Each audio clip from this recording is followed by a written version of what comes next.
E buongiorno, buongiorno e bentornati sul mio canale. Oggi voglio preparare con voi un piatto acquisito da Amatrice, piccolo paesino, provincia di Rieti, ma ormai diventato un classico della cucina romana. Di cosa sto parlando? Ta ta ta ta, la pasta alla matriciana. Allora, perché dico pasta? Dico pasta perché a Roma è diventata popolare fatta con gli spaghetti, come noi la faremo oggi, ma la variante, come potete farla, è o con i bucatini o con i rigatoni o con i tortiglioni. Vedete voi, come più vi piace, come la preferite, scegliete il tipo di pasta. Noi oggi la faremo con gli spaghetti. Gli ingredienti sono un goccino di olio vino bianco, pomodoro pelati, peperoncino fresco o essiccato, sale, pecorino romano, la pasta ovviamente quella che preferite, e il guanciale. Il guanciale deve essere top. Perché? Perché sarà proprio lui che darà il sapore alla pasta. Quindi mi raccomando, no la pancetta, ma il guanciale, la parte della guancia. Se volete realizzare il piatto come si deve, dovete prendere il guanciale.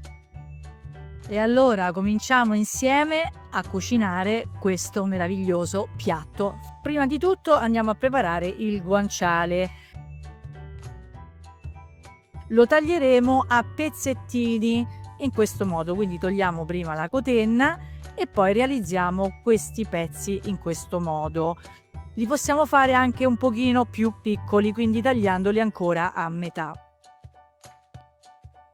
Un goccino di olio extravergine nella padella e mettiamo a soffriggere il guanciale. Il guanciale lo dobbiamo fare soffriggere in maniera proprio lenta, in modo che non si bruci ma che diventi croccante. Quindi a questo punto possiamo mettere il peperoncino a proprio piacere e sfumiamo con il vino. Dopo che il vino è sfumato, possiamo aggiungere il pomodoro. Mettiamo il sale. Vi ricordo che i pomodori pelati sono la migliore scelta, ma ricordate di schiacciarli quando li mettete. Un po' di sale per l'acqua per la pasta e mettiamo gli spaghetti. Siamo arrivati all'ultima parte, gli spaghetti sono pronti da scolare, li mettiamo direttamente nella padella per girarli e saltarli. Potete aiutarvi con un mestolo, con una paletta, come meglio vi riesce. Noi facciamo il classico giro da cuoco, da chef, ma per chi non fosse in grado non vi scoraggiate perché non è assolutamente necessario e si può girare con la paletta.